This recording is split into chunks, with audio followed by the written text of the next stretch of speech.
Hello, my name is Janveer Sandhu, and I'm the Internship and Training Manager here at HomeFirst.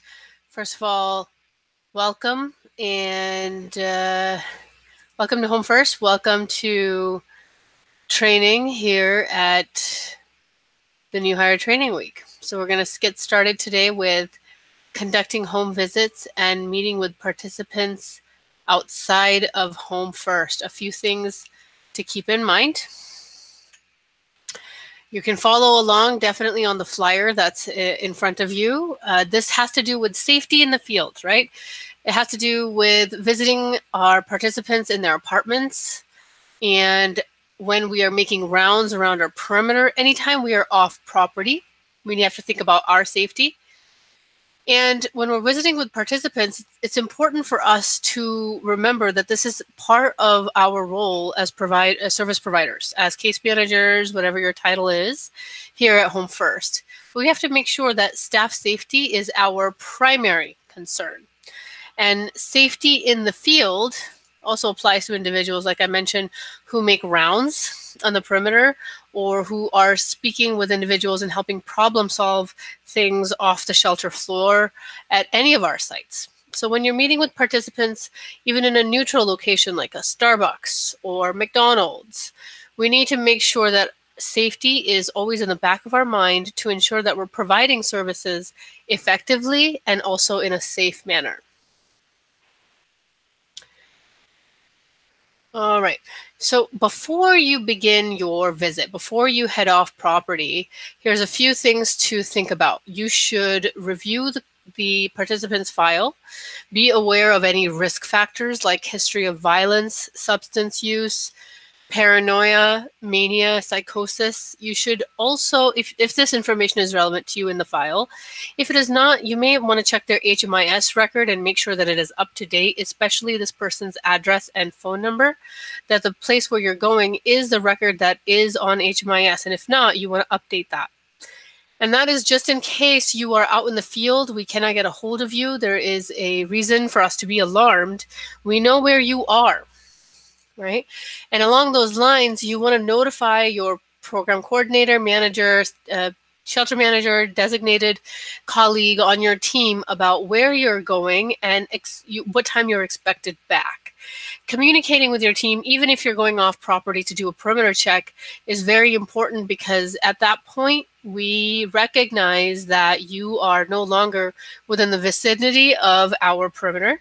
And again, there could be potentials where you need support and backup. Your walkie-talkie could go offline. And again, a potential expected time is very helpful in understanding when you should be reporting back with someone. And something also to think about is if this is the first time you're meeting with a participant off property, try to take someone with you. Go in pairs if possible, or if there are added risks. If someone has a history of violence or substance use or mental health condition, and that has come up in them in some type of an outcome resulting in something where they're no longer responsive to a caregiver or a support person, a case manager, then that is a reason for you to possibly go in pairs or seek alternative methods to meet with them. We'll talk about what those look like towards the end. And always plan your visit during daylight hours. This is very important because we need to ensure that you are really taking a look at your environment and your safety as a huge factor for your health and benefit. You want to make sure that during daylight hours, there's additional things that can happen at night, additional challenges with sight, with vision that we don't want to have an adverse effect on your safety. So when you are at your participant's home or in your neutral location, first of all, you want to assess the surroundings. You want to take a look at the neighborhood, the street.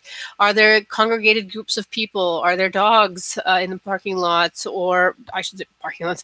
Are there dogs in the path that you're going to walk? Are there any hazards? Are there any wires or street blockages that you're going to have to think about? Take a look at parking. What's the parking situation? Always think about reading signs and carrying enough change with you to put in parking meters. And think about what to carry. So always carry your cell phone and your belongings should, for the most part, remain in the car. I would also advise that before you take off from HomeFirst, you leave almost all valuables at work if possible, and take only what's necessary with you that you can carry with you to your home visit at your neutral location or participant's home. And think about what to wear. Usually you want to dress in the same way you would visit at work, which is with closed-toed shoes, comfortable attire, where your body is covered in a manner that, of course, conveys respect and trust, but also if in case you needed to flee, it allows you the ability to do so. And when you're at the front door, just a few things to keep in mind. You do have the option to leave it open, right? You can meet with the participant and leave the front door open. Also, I would say stand in a way where your back is always to the exit, that your exit is not being blocked. Standing in the hallway is also an option as long as this is a confidential and private space for you to discuss your case management session. And think about who is present. Take a look. You always want to ask who else is in the home. Is there anyone else? Are there any pets? Is there anything that I should be aware of? And that's just to make sure that, number one, you don't get startled and you're aware again of your surroundings, especially unknown individuals. And take a look and assess the appearance of the apartment. Is anything different than it used to be, or is anything out of range? Is this person hoarding? Is this person really needs some addressing in their assisted daily living skills and needs some case management around a few things? And is this, again, a safe place for you to talk about that? Probably not at your first meeting. You probably want to have that at your second or third meeting when hopefully you've invited them back to HomeFirst and had this conversation. But taking a look at that as well. Smells, what are the smells in the area? Are there any smoke or any substances being used? Again, if that's the area, if that's the condition, then this is not a safe place. You may need to reschedule. And sounds, is there sounds of anyone arguing or a heightened conversation, or sounds that are muffling other street sounds like police cars or things on the outside world? So you want to take a look around all of these things. Use all of your senses to really assess a picture of what's going on at the door. If you've been there before, I want you to ask this question: is the home in disarray or different than usual? Right? If so, that might be something for you to note in the assessment of how the person is doing and how they're keeping up for themselves. This could be a report for you that things are not going well right now, and you really want to take a look at what some of those factors are. Again, you might want to take a look at those factors if this is an okay time and the person's presenting well. And we'll talk about assessing the person as well. But how is the home environment compared to what you've seen before? And these should be some clues to safety for you and safety for the individual as well. Now, assessing the participant, you really want to think about, is this person coherent? Can they hear me? Can they understand me? Are they on the same baseline as they always have been? Is anything different about their demeanor? Is something going on? Are they acting any differently? Are they exhibiting any signs of agitation or aggression? Is there any evidence of alcohol or substance use? And are there any weapons present? And as you can see, if all of these questions come to mind and there's evidence that yes, there is weapons, or the person is under the use of alcohol or drug use, or exhibiting signs of agitation, aggression, or changes in their demeanor, this is not a good time for you to meet, and you should reschedule so that you can both meet in a safe space where both of you are coherent and are able to understand what is happening around you.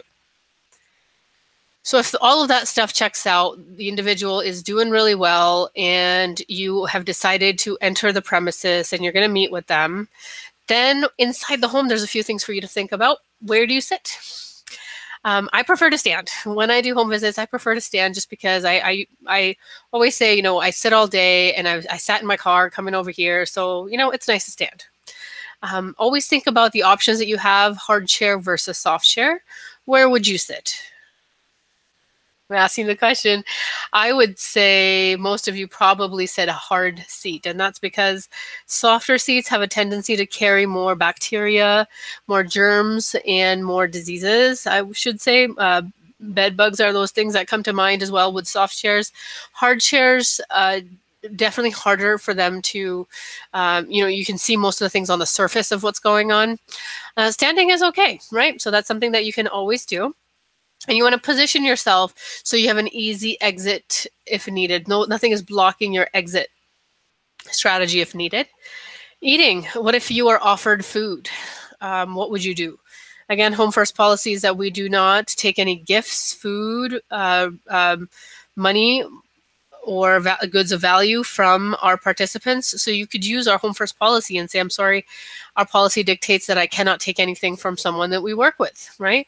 And if you're meeting around meal times, lunch, breakfast, then you might want to bring water or juice or something with you so that it feels a little bit more conversationally authentic to share and sip on your water or juice along with them. Bathroom. I would always advise that please use restrooms here at HomeFirst before you head out to your home visit. But if that's the case, that this is something for you to consider. Are you going to leave your belongings in an area where you cannot watch them if you use the restroom? What else could be going on outside of the bathroom that you are not aware of? Again, how clean is a bathroom? So some things for you to consider.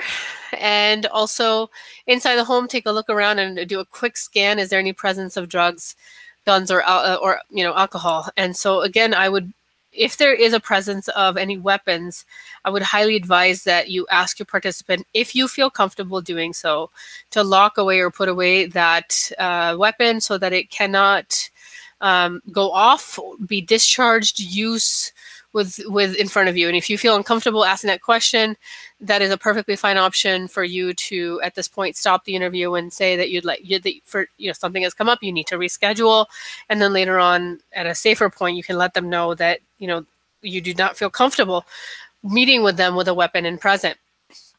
Same thing goes for substances as well. If there are open substances around, we do not want to obviously condone the behavior, but at the same time, we do not want to provide judgment either. So maybe asking them to put away their substances, again, as a way for you to model that if someone like a property manager was to walk in, they would need to have their unit presentable and meet their eligibility for basic tenancy. So you want to make sure to emulate those things and use that as one of the ways you can connect with them and say, that's not really something that should be out right now. And if you feel comfortable continuing your conversation, please do. Some potential problems that can occur during your appointment, some things to keep in mind. What if there's a medical emergency? What if something's going on and you need to call the police? Make sure you do have your cell phone handy and you attend to the medical emergency as best you can, calling 911. If other people arrive, what would you do? Other people, again, this is a confidential session. If we can have our resident, our participant have the other people leave, then great, we can continue the session. But if it doesn't look like they're leaving, then this is a place for us to end the session and for you to leave. And that's because, again, we cannot ensure the confidentiality of the conversation. You may not have releases of information for the other individuals who have walked in, and you are not sure of their demeanor. You have not assessed them, you have not worked with them, and you do not know what this impromptu appointment was about. Right? And another thing to think about is, what if your conversation with them, your discussion with them escalates to a point where they are no longer in control or aware, and they're experiencing some level of a crisis. And so you want to support that as much as you can. Use your crisis de-escalation skills to support them and get to a resolve. Again, you don't need to resolve the conflict. You just need to make sure that they return to baseline, that they're not a threat to themselves, to anyone else, to you, and maybe find another place time to continue your conversation. Never attempt to physically stop violent behavior or get involved in arguments. If there is violent behavior, you need to report and leave. You need to first leave and then report 911 of what you have seen. Again, also call your manager and let them know what's happening. And again, do so from the safety of your vehicle. And again, calling 911 is always an option, right? That's something that you can always keep in the back of your mind. Again, if there is an altercation, don't try to stop it. Call 911 first and then your supervisor. After that visit, the offsite visit or the home visit, you want to notify the designated person you let know that you were gone, that you are now back. You now also want to debrief with your supervisor, or if your colleague, if needed, what you saw, what you heard, what was going on, and just so you can kind of settle things out, figure things out, and maintain that balance. And you also want to document your interactions in the form of notes, service transactions. It could be an email that you need to send out to someone to kind of provide further follow-up to make sure that all of that happens within that 72-hour standard documentation time. And a few things to keep in mind: that case managers and our interns will shadow an experienced case manager on at least 3 home visits before they can conduct home visits independently. If a home visit cannot be conducted safely, your supervisor will help you decide if home visits should be an option, if they should be an option with 2 staff or more, or if you should meet at a public place or ask the participant to travel to HomeFirst.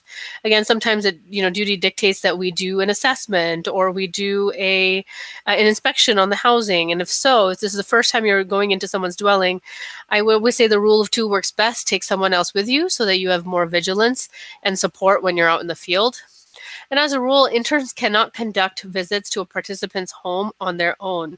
They can be the second person for you to provide support with debriefing afterwards, but one intern cannot go into a participant's home on their own, and 2 interns cannot be sent together to show that 2 employees are sent out to do a home visit as well.